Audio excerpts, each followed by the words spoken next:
Gising sa umaga may ngiti at saya dahil papasok na sa eskwela.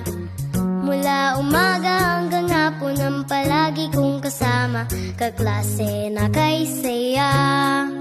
Makukulit, magugulo, maingay at nambubuyo, kaya sila'y napapagalitan ng teacher ko. Hindi batang mabuti, palagi ay seryoso ang mga bata na katulad ko. Buhay eskwela'y kisaya't sadyang walang katulad.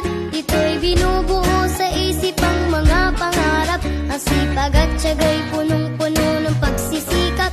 Bawat hinahangad sana'y matupad. Buhay eskwela ay hindi laro, kaya't mag-aral. Huwag kalimutan na sa araw-araw ay magdasal. Igalang natin lagi ang ating mga magulang. Mabuting bata ang dapat ay ganyan.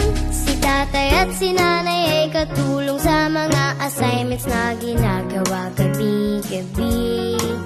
At sa umaga ay inahanda ang babaunin ko, bibigyan ko naman ang katabi. Makukulit, magugulo, maingay at nambubuyo, kaya sila'y napapagalitan ng teacher ko. Hindi batang mabuti, palagi ay seryoso ang mga bata na katulad ko.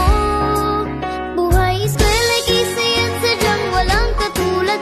Dito'y binubuo sa isip ang mga pangarap. Ang sipag at tiyaga'y punong-puno ng pagsisikap. Bawat hinahangad sana'y matupad. Buhay eskwela ay hindi laro, kaya't mag-aral. Huwag kalimutan na sa araw-araw ay magdasal. Igalang natin lagi ang ating mga magulang. Mabuting bata ang dapat ay ganyan. Tayo'y mapalad at pinag-aaral, kahit mahirap ang ating mga magulang. Mga bulak-bulat ang mga kalokohan, limutin natin sa